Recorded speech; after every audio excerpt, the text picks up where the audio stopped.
سلام عليكم تحيتنا تحية إسلام من ربنا فعند اللقاء نحيي بها وعند افتراق. Kuma barkamu da kasancewa a wannan lokaci kuma a tashar mu na Zidarus Sunna TV. Muna roƙon da ka danna mana subscribe idan ka manta ba ka danna ba, sannan ka danna ƙararrawar sanarwa da zarar mun ɗora shiri ya isar muku. Sannan muna roƙon da ka danna mana like idan wannan karatu ya burge ka. To ba tare da bata lokaci ba za mu haɗa ku da shirinmu kai tsaye, fatan za mu yi saurare lafiya. To namijin da baya aihuwa me ya kamata yi akan naksil haywanatil manawiyya?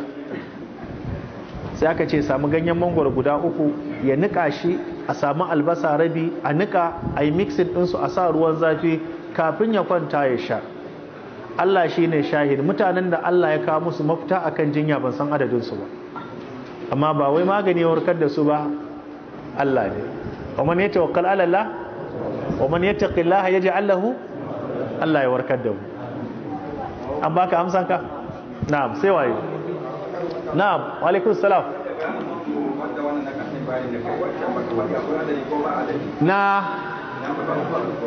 Na magana na bushewa guda 7 da lita 2, in kuma aka kai guda 14 lita 4, ya danganta da yadda mutum yake shan ruwa ne. In akan abin da ya shafi uric acid, in kuma hawan jini ne da matsalan gani, ba kaman ganyen gwaiba.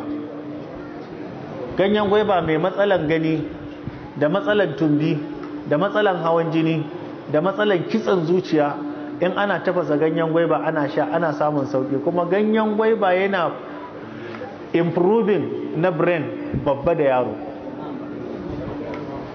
Inda ya kwakwalwa ne suka ce yana da sinadarai da suke da tasiri wajen wanke kwakwalwa, irin su vitamin E da vitamin C, sinadarai ne da suke taimakawa kwakwalwa.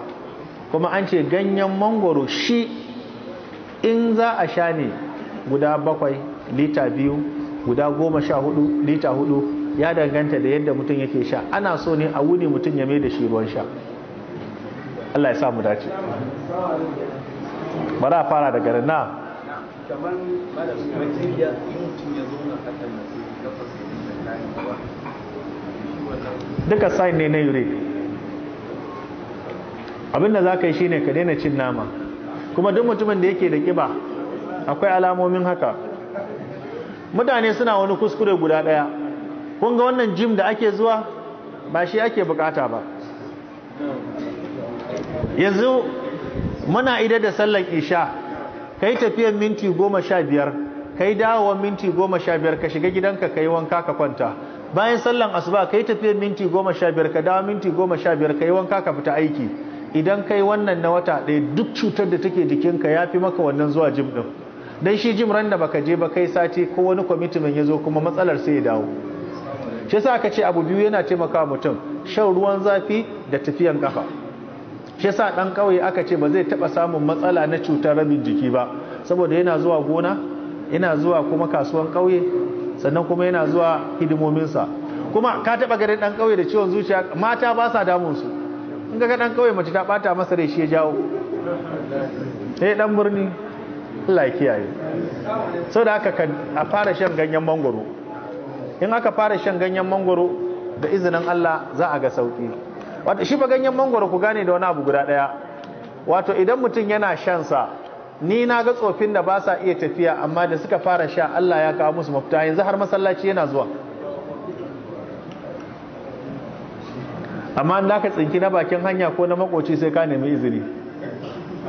Ya gaskiya ne sai kawo rigima. Na'am. Amin wala. Na'am. ne ya kamata?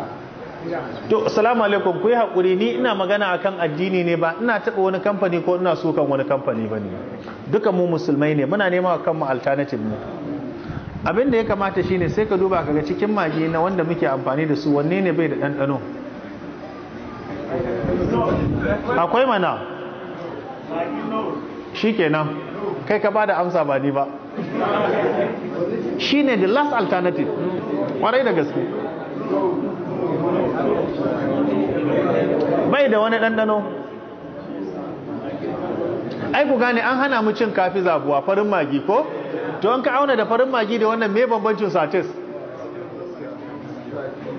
Kuma sorry to say, dan Allah ka je ka duba side effect nasa. Kuma na biyu wallahi duk mutumin da ya rage cin waɗannan abu, ne fa an taɓa hira da wani cikin manyan ƙasar nan fa. Yan jarida ta tambaye shi ta ce yaya duk sauran shugabannin 'yan uwansa sun ragwabe amma shi bai ragwabe ba. Ya ce shi ya san abin da ya kiyaye yake ci kuma ya san abin da bai ci. Ya ce ba za ka taɓa ganinsa ya ɗauki lemon kwalba yana sha bai ce in yana buƙatar asalin variety na lemo sai ya sa a so masa lemo a matse masa ya sha, in kankana yake so ya sha kankana. Ya ce amma irin wa'annan concoction ya ce shi baya yi. Yanzu ga Fearless, duk mutumin da yake shan Fearless ya yi ciwon kafa ko ya so ko bai so ba. Duk wanda yake shan Fearless ya yi ciwon kafa. Anything energy drink, duk wanda zai sha energy drink sai ya yi ciwon kafa.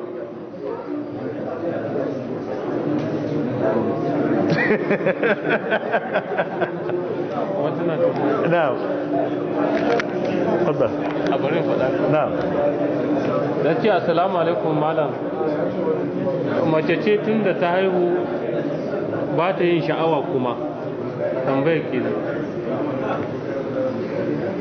amsa akan abin da ya shafi matan da ta haihu sha'awa ya dauke mata, dama tun kafin ta haihu tana da ciwon sanyi, kuma da za ta bincika za ta samu tana samun zafi lokacin fitsari, tana samun kaikayin gaba lokaci zuwa lokaci, tana samun ciwon mara ko kuma kamawan mara lokaci zuwa lokaci, tana samun ciwon gabobi lokaci zuwa lokaci, kuma wani lokaci kankanan abu yakan sa bakin ta dinga cika da yawo, shine nausea, sign ne na infection.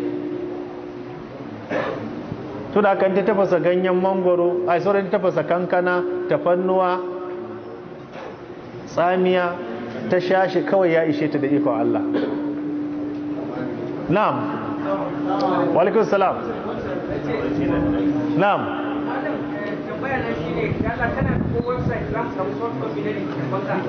Wallahi babu. Amma za a samu insha Allah. In Allah ya ba. ce banda face mask da social distancing da kuma wani hanya mutum zai bi ya kare kanshi daga corona. To wallahi issue na corona, salamu alaikum, kuna ji na? Likitocin addini ba su da sabani da likitoci na zamani.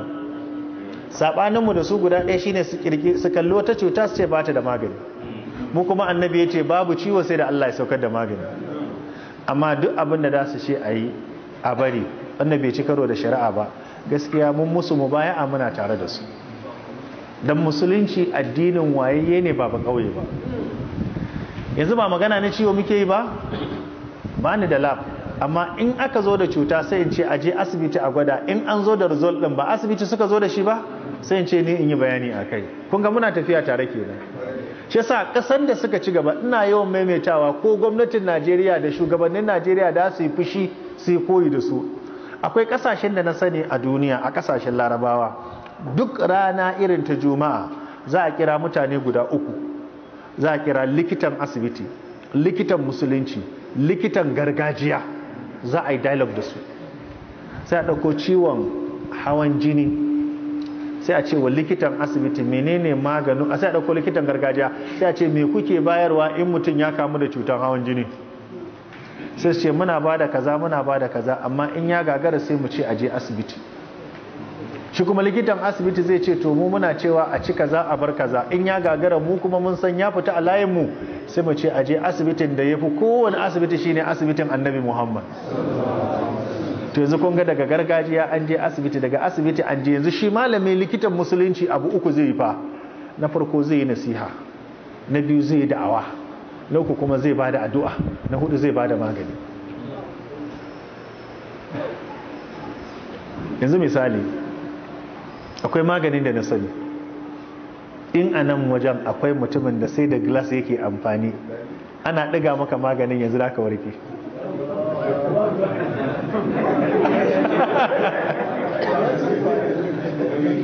A tura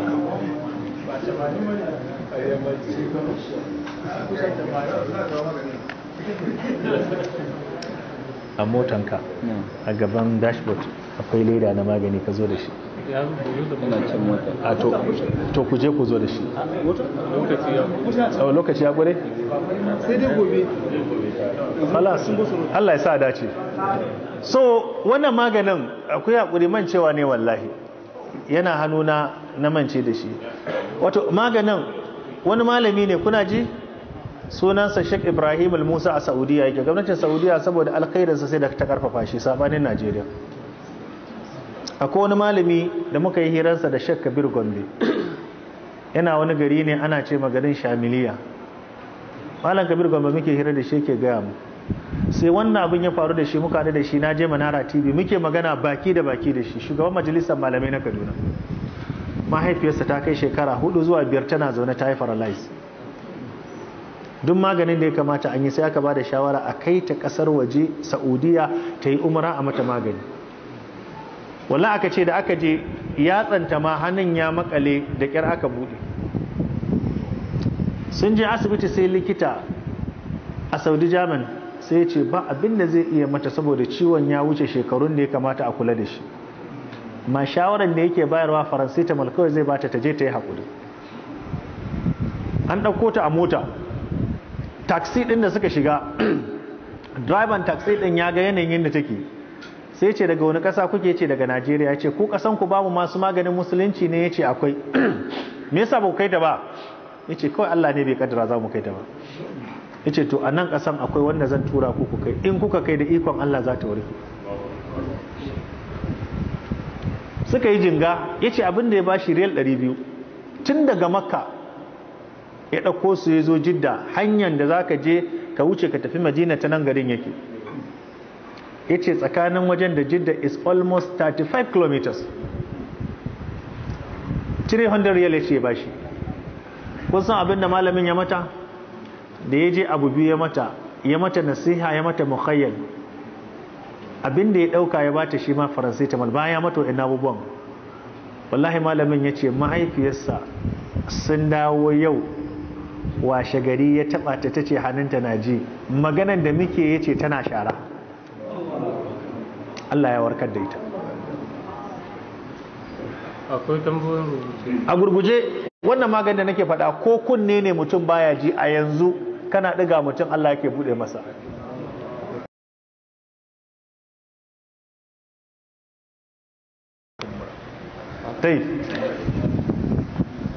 Tambaya ta farko, wato yaro ne baya wa'innan abubuwan.